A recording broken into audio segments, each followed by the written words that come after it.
For me, Maryland's loss is the worst thing because Maryland needs something to rally around, and that could have been it. Right. Greetings and salutations, and welcome to the Odd Coaches Podcast, the global authority on coaching leadership, where coaching wisdom meets real talk. I am your host, Dr. Keith Adams, and on today's Throwdown Thursday edition, segment one, we're going to do a recap of the women's tournament. Segment two, we will do Final Four predictions. And in segment three, we've got a few things to talk about in terms of college athletics. There's an issue with the NCAA and DraftKings. We want to talk about that. And we also want to talk about the thin line between a mistake and the business.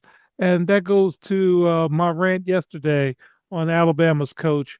With us today, our basketball correspondent, Danny Thompson. Danny, let's go ahead and get started.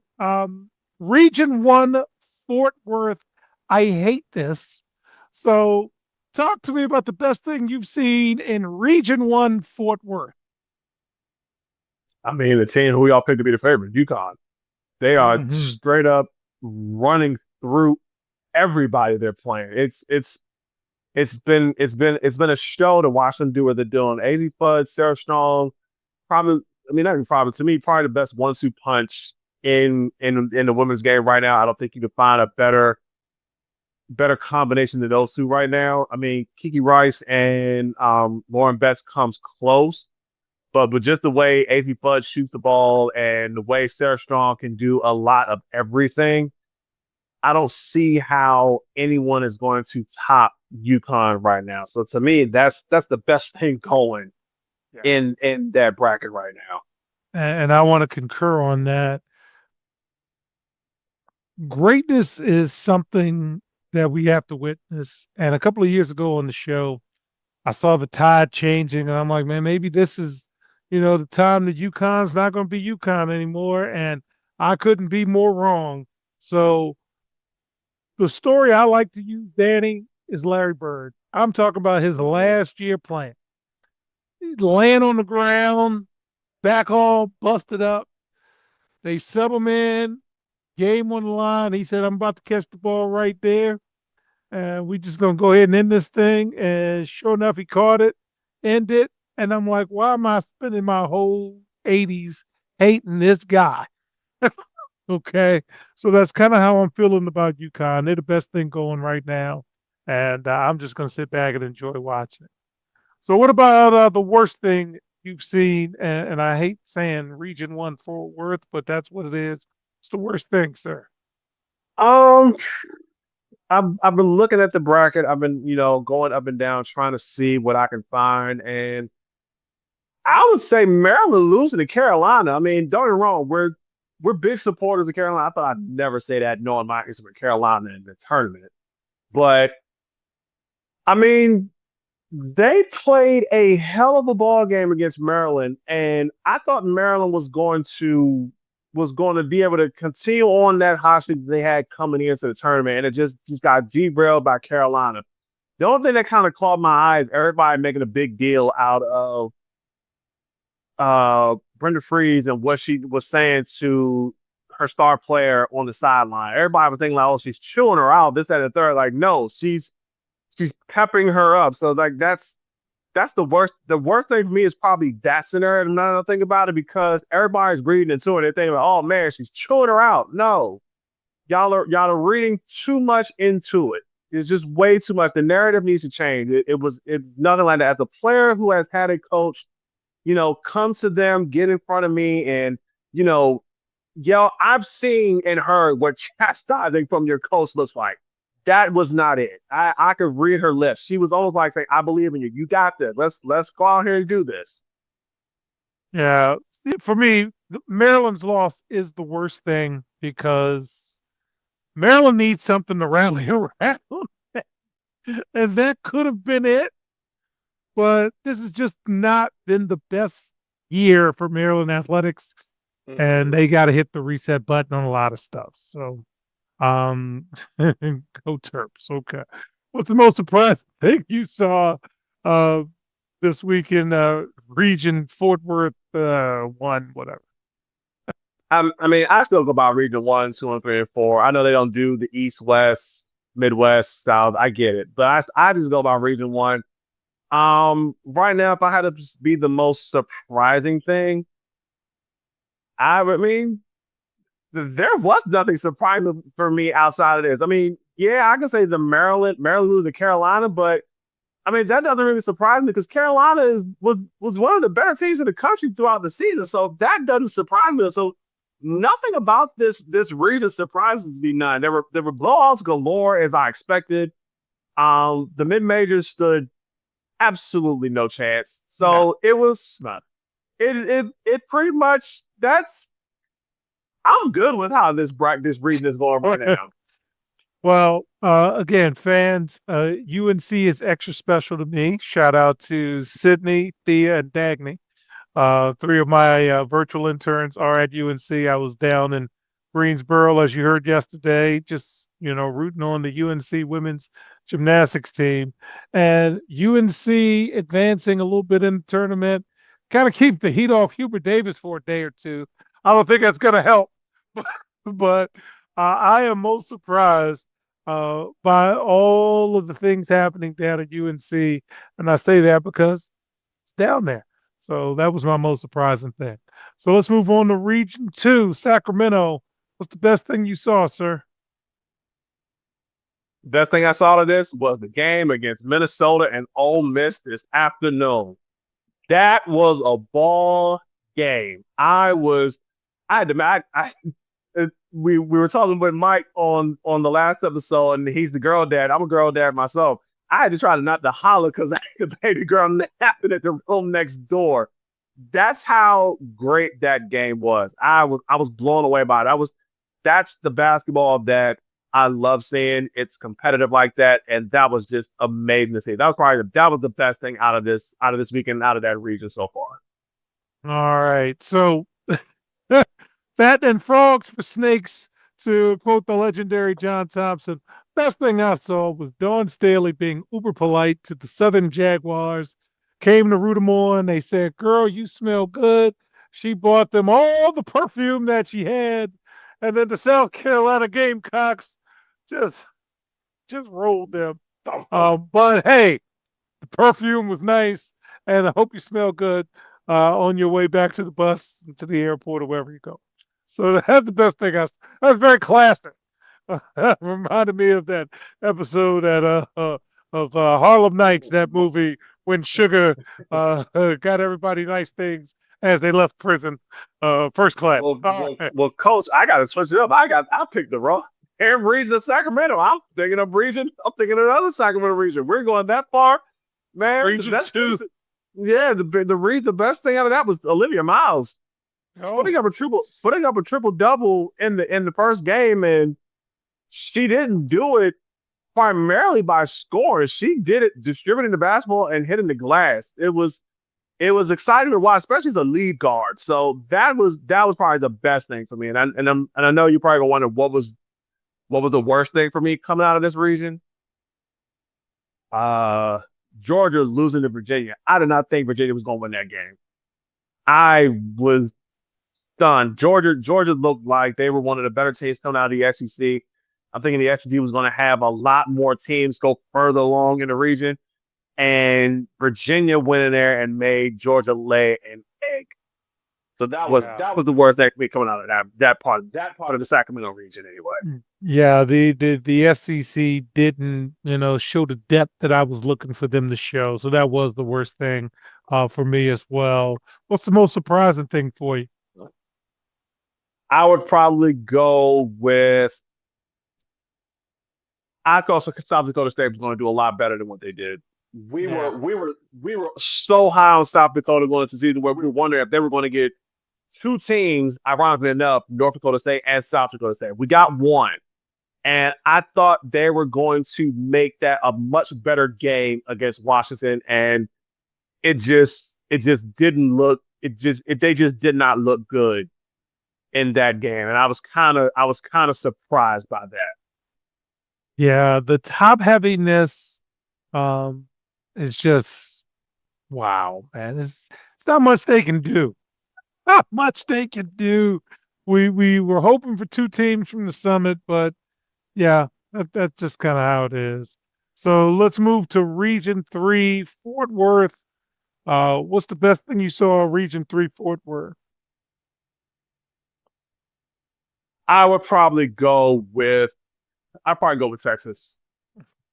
Texas is playing the best ball out of that region right now. And I didn't think I would ever say this because I think I'll be going just strictly chalk for majority of this bracket. But I mean, I knew it was gonna be like that. I knew it was gonna be like that for the beginning part of the tournament, so that doesn't surprise me none.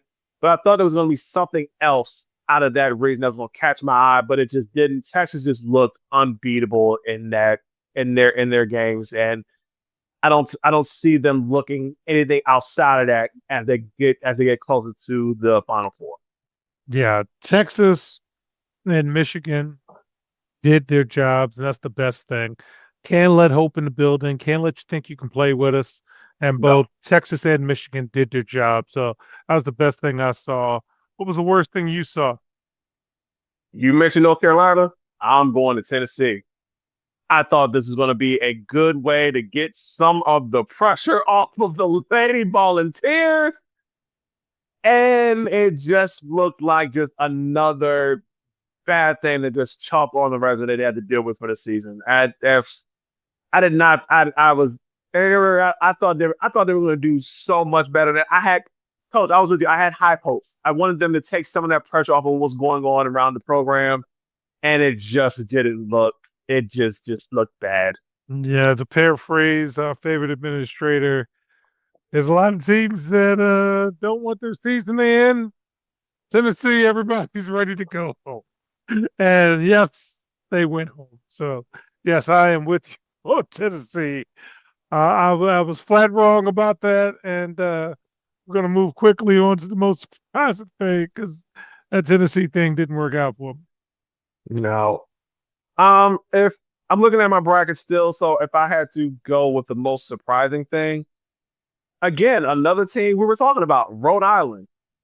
It goes back to the South Dakota State piece. I thought Rhode Island was going to they were playing Alabama. I didn't think Alabama was going to be good enough to to make it hard for Rhode Island to even have a chance. And so far, I thought I was going to be right. Rhode Island looked good, and then Alabama just put it on them for the rest of the game and just pushed out ahead. So I thought Rhode Island was going to make it a much more competitive game than what they did.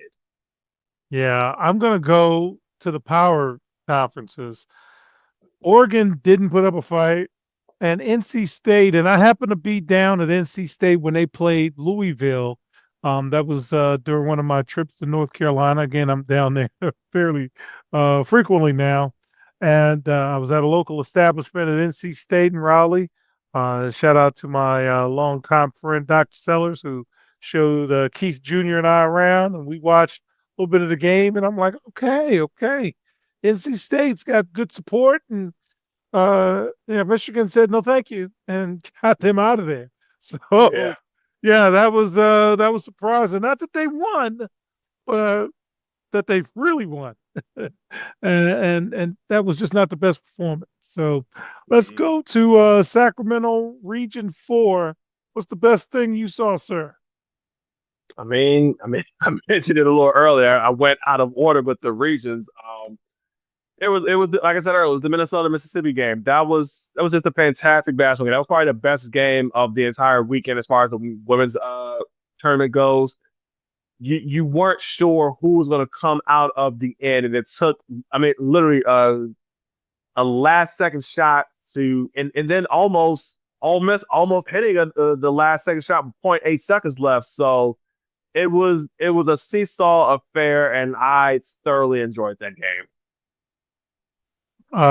Yeah. So when we look at Region 4, Sacramento, uh, it's Duke, it's LSU.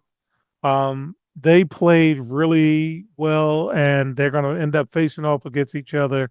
As much as I do not like Kim Mulkey, her teams play well. They teams play for her, so Yep. it was the best thing I saw. What about you and the worst thing? Uh, if I had to pick a worst thing, I mean, it's the fact that no surprise, but it's pretty much a chalk Sweet 16 at this point. I didn't think it was gonna be. I knew it was gonna be chalk. I didn't think it was gonna be complete chalk. It's literally right now looking like it's gonna be 1 through 4. I don't see UCLA losing their games tonight. When they're gonna play Oklahoma State. So it's pretty much going to be a chalk Sweet 16, and I'm all good. I'm all for seeing the best teams play, but I want to at least as a guy who has seen the tournament for so many years, I want to see at least one Cinderella. I know we got it with Montana State a couple of years ago. I didn't think we're going to. I know we're not going to see another run like that again, but I thought we would at least get at least something that was going to intrigue me. But nah, it's just pretty much the status quo. Yeah, so with Sacramento, it is that. The women's game, as we've said all year, is top heavy, and it's hard to break through. So I'm kind of resigned to the fact that gotta get through the first weekend to get to better contests. So, and then we Yeah. hope that those contests are better because the middle of the pack power conference schools didn't even put up a fight. So, all right, what's the most surprising thing in Region 4 Sacramento? Nebraska giving Baylor a game. I was not watching for Nebraska this season, surprisingly enough. Maybe on the men's side, because we were, I thought Nebraska was going to I like Nebraska on the men's side. I did not get a good look at Nebraska's women. They looked pretty good against Baylor. I went with an upset. I thought Nebraska was going to pull it off, and so far it looked like they were going to, but then just again, that's where we get to the top heaviness of women's basketball. If you're one of the better programs in the country, you're going to probably have one of the better teams. And Baylor pretty much proved that down the stretch against Nebraska. Yeah, I am still surprised that within the conferences, there's still a large gap between the top of the conference and the middle of the conference. So a team like Clemson, I'm like, say you do something. No, go home. So that surprised me. So with that, in segment 2, we'll talk a little bit again about our top heavy Final Four, as well as some of the other things we want you to look at as we pursue a little more interest in the women's tournament. Again, high level play, but it's only for the top 18. So we'll be right back on the iCoaches Podcast. Today's student athletes face pro-level challenges without pro-level support. The CKA SAVE project is here to change that. For 16 plus years, Dr. Keith Adams and his team have provided comprehensive academic and athletic support from middle school through post-graduation transitions. NIL guidance, transfer portal navigation, academic coaching, career planning, they've got it covered. The CKA SAVE project. When your future is on the line, experience matters. Learn more at www.ckasaveproject.org. Welcome back to the iCoaches Podcast in segment 2. Not going to be too hard for this. So I got UConn in my Final Four. I got South Carolina, I got Texas, and I got UCLA. Danny, do you have the same thing? 75% of it. All right, talk to me. So I am going on a limb. I think TCU gets South Carolina. And as far as right in my Final Four, still looks the same. I still got UConn, UCLA, Texas.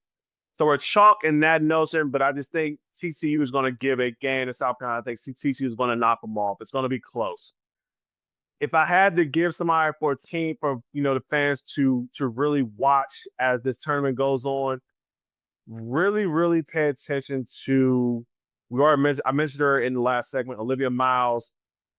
Pay close attention to Madison Booker, and then as a homer, and I know the guy who trained her leading up to the point where she was going to go to UCLA. I say I need y'all to watch Kiki Rice because she's one of those players who I was following from the time she got to UCLA up to this point. She's one of the better players in the country, and she is going to be critical for that UCLA run if they're going to look to get past, because I have them playing Texas in the Final Four. So if I had to pick three, it would be Olivia Miles, Kiki Rice, and then Madison Booker at Texas. We already know what AZ and Sarah Charles are going to do. They've been doing that all season long. That's why UConn's undefeated right now. But if I had to pick those are my three that I would be really paying close attention to as the tournament goes on. All right, so you did a great job of setting up some players. I'm going to set you up with a team.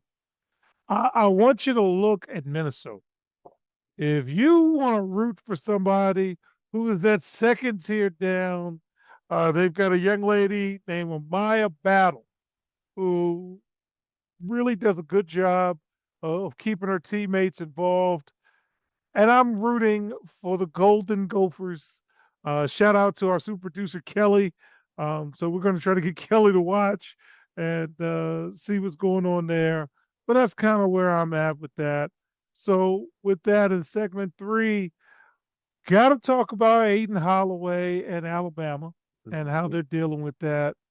And we also want to talk about the NCAA and DraftKings having a bit of a kerfuffle. Be right back on the Coaching Podcast. Hi, everyone. Dr. Keith Adams here. And for over 30 years, I've dedicated my life to helping student athletes succeed, not just on the fields and the courts, but in the classroom and beyond. And that's why I founded the CKA Save Project. The CKA Save Project understands that finding the balance between academics and athletics is crucial for long-term success. That's why the CKA Save Project offers a range of programs, including personalized consulting, mentorship, and coming in 2027, our innovative Gap Year Basketball Academy designed to assist both young men and women reach their full potential both on and off the court. I'm incredibly excited to announce that the CKA Save Project is now partnering with the Cascade Sports Network. This partnership will allow us the opportunity to amplify our message and reach even more student athletes through the Odd Coaches podcast and other exciting initiatives. Join the CKA Save Project and the Cascade Sports Network as we empower the next generation of student athletes. Visit CKA on the web at www.ckasaveproject.org to learn more. Let's work together to find the balance and help unlock your potential. Welcome back to the Odd Coaches Podcast in segment 3. All right. I'm an educator. We've got a problem. So we're going to walk through this. I got a player here. I'm a coach. So hopefully Danny keeps me focused on what's most important here. So there's a thin line between a mistake and a business. Alabama star Aden Holloway was arrested for felony drug possession, 2.1 pounds of marijuana. The charges are specifically not for personal use, and they carry a potential 10-year sentence. The evidence that the prosecution has, they cite drug transactions on his phone, including messages from people wanting to get up with him after the season, and the persistence of small denominations of cash and vacuum-sealed packaging. The legal defense. Holloway's attorneys are challenging that the trash put used to establish probable cause, arguing that was a violation of his Fourth Amendment rights. And then what really gave me pause was Coach Nate Oates' stance. Nate Oates is leaning into the father figure leadership model, stating he won't disappear on a player who made a mistake. And again, we're not saying abandon anybody that made a mistake, but his press conference, I'll just say, left a lot to be desired with me. So Holloway is currently banned from class in the NCAA tournament. If the campus ban is reversed, there is theoretically, though unlikely, a path for him to return to the court. Danny, when this crossed your desk as a player, What were your thoughts? And I hope we did that correctly. We went to the facts and said, here's what he's charged with. Here's the situation. And again, we'll let the legal process be the legal process. But what do you think, sir, if you're on that team? I mean, for me, I'd be very, as a player, I'd be very pissed because I'm like, we're trying to do something special here, and we can't have any slip ups as the season goes on, especially around this time. You got the conference tournament going into the NCAA tournament. We're trying to keep everything together, and then you find out. I mean, your second best score, can't even say makes a mistake. He pretty much did something outrageous. It's a mistake, but it's outrageous at this point, knowing the climate of everything with what he was dealing with. Then again, I would look at it from a teammate standpoint, as a brother standpoint. I mean, like, you wanna feel for him. You wanna be like, man, you like really right now, like what were you thinking? Like, you want to make sure he's good as far as that mental space goes. Yeah, he committed a crime. He made a very monumental mistake. Alleged. I'm a social studies teacher. Well, alleged. I'll give you that part. He made an alleged mistake, right? You want to make sure he's in the right mental space to be able to deal with this. Because, like you said, there's a lengthy sentence on the line if he's found guilty. If he's found guilty of anything. As someone who works for the justice system in Maryland, it's a lot of things you got to be able to prove it, and you got to be able to make sure you're in the right headspace to deal with something like this. So it's kind of a twofold thing as a teammate and as a player that you got to deal with, because you were on the verge of doing some great things for the school, and then this happens. And for a lot of young guys dealing in this type of situation, they're not sure how to handle it, especially mentally and emotionally. You know, I can't speak on the coach's part for Nate Oates. I didn't catch his press conference, and I don't know what he said. I'm not going to sit back and lay aspersions on him because I'm not sure of all of what he said. But as a player, you want to look for your coach right now, because we don't know who's in his corner. So he's got to figure out a lot of things right now, leading up to whenever they decide to get this trial going. Yeah. So for me, Coach Nate Oates compared his support for Holloway to how he would treat his own daughters. And you've often heard me talk about conversation over confrontation. But we're also talking about a felony level incident. And my preference in these types of situations is to say nothing and allow the legal process to take it out, privacy concerns and all of that. So I wouldn't have said anything. In terms of the police investigation, the police conducted a quote trash pull based on anonymous complaints. Do student athletes, in your opinion, as somebody who lived on campus, Danny, who have university or local housing, have a different expectation of privacy than the general public? Or, yeah, that's kind of weird because it's university housing. So it's not like it's a private residence, but it's just a tough situation. Any final thoughts before we get to DraftKings? The only thought I have is just it's almost surreal to think that this is happening especially around this time, especially dealing with that program and knowing what we had to deal with Brandon Miller a couple years ago. So it's almost like you wonder what the culture is like in the Alabama basketball program. We know what the football culture is like. That's been on display forever.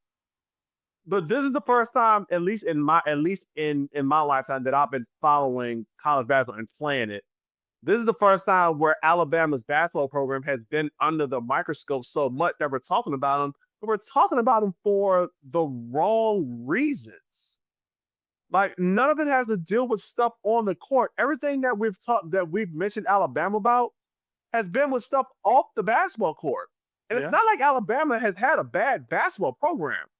You want to talk about the basketball stuff, but you can't because now you're dealing with another off the court incident, and you're just wondering how are they able to handle this situation now, because the Brandon Miller situation was awkward, is all outdoors. Because we were talking about that for a while now, between my circle when we were talking about it, there that issue.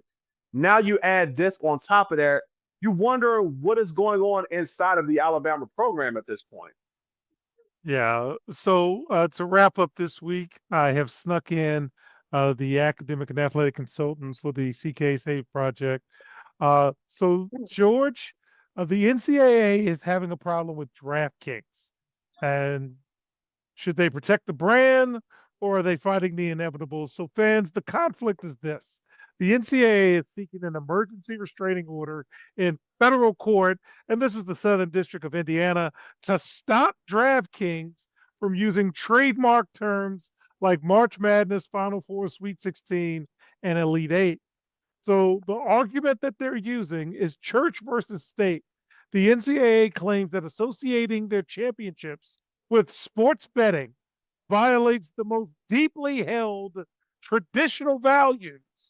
They are fighting to maintain the clean line between student athletes and gambling operators. DraftKings, on the other hand, argues that they have the right to use these terms directly on their betting apps, likely viewing them as descriptive events being wagered on rather than implied endorsement. The lawsuit follows NCAA's president, Charlie Baker's recent letter asking to ban predictive marketing on college sports. And the irony is that while the NCAA sues for infringement, they are simultaneously navigating a landscape where NIL collectives and conferences are increasingly intertwined. George, you're our athletic director, and sometimes you do things strictly for entertainment purposes only. What do you think about the NCAA stance? And I'm glad you're able to come in for this question. The hypocrites. I was reading this and they're being hypocrites. I mean, they have milked this for X number of years, for as long as they could. Now it's got out of control, out of their hands, and other people are making money off of it. So now they crying the blues. So they want to sue about every little thing right now. They're hypocrites. I could care less about them. I could care less. Every brand they make, just like right now, the NCAA experiment is their only little vestige left that they're holding on to it, and they'll talk about how sacred it is and this, that, and the other. Man, whatever. Get out of here, man. They just trying to keep as much money as they possibly can. I have no feelings or of help or worry or anything for the NCAA in no way, shape, or form. So yeah, forget them. They take it to court and watch them get blown up again and lose already. So I ain't.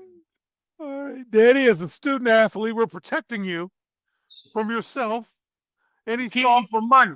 You keeping me from money. That's what you're doing. Any thoughts about the NCAA and DraftKings? The only thing I can think about is that, like George said, is the hypocrisy of all of this. I want to give the fans, I want to give the viewers an input into what happens before anything gets started as far as an athletic season goes, right? Before the season gets started, they take us into some sort of meeting room with the compliance director. You sign your letter of intent for every season, right? Then they give you a nice, small little sheet of paper. And the first thing you do is you have to read it, and it says you are signing over your rights to your name, image, and likeness to the NCAA. That is the way they were able to earn the money they got to have such things as March Madness and the Sweet 16 and the Elite Eight. And now, like George said, you're in a situation where other people are making money, and it ain't just y'all. They are not happy. Oh, well. Y'all have been making billions of dollars off of the backs of student athletes since your inception. I say too bad. I have no sympathy for the NCAA whatsoever. And this is why we're doing research. So hopefully we can at least get some questions answered from the student athlete side. Get the student athlete side, one that spent 5 years of them bleaching me, okay? From leashing me. All right, where you got that, you sat there and you got that, what was it? $30 a day meeting money or whatever they gave you. And if you had a weekend, well, we used to do the weekend thing where we'd have we play a double header on a Saturday, and then and we play again on Friday, and then we play a double header on a Saturday. They gave you like $50. Like that's all you had to feed you. Then on top of that, you couldn't get a job. Well, now we don't have that issue. Now we don't. So right now, I'm like, get as much money as you can, kids, because all those old dudes, they leached us. They just did us earth. They just did us earth. All right. So, fans, if you live in the D.C., Maryland, and Northern Virginia area, please consider joining us on Saturday, March 28th at the Green Turtle in Burtonsville from 5 to 9. Suggested donation is $50. We will have light refreshments. Drinks are available for purchase. The money will go to our CKA virtual internship program, the Odd Coaches podcast, our organizational research, as well as our Find the Balance grant. So stop by. And if you can't make it, you'd like to make a donation, go to www.cksaveproject.org, click the donate tab, and help us out. So on behalf of our Cavalcade of Stars, I'm Dr. Keith Adams saying thank you for listening and or watching the Odd Coaches podcast, also seen on the Cascade Sports Network. And we will see you on the sidelines. Until next time, take care. And there's a cloud that George is yelling at saying, get off my lawn. We hope you enjoyed today's show. The Odd Coaches podcast drops new episodes every Tuesday, Wednesday, and Thursday. Make sure you subscribe to the Odd Coaches podcast on YouTube, Spotify, and iHeartRadio. Follow the Odd Coaches podcast on the X platform at Odd Coaches. Follow Dr. Keith Adams and the CKA Save Project on social media at CKA Save Project. For more information about the CKA Save Project, visit them on the web at www.cksaveproject.org. See you next time on the Odd Coaches podcast.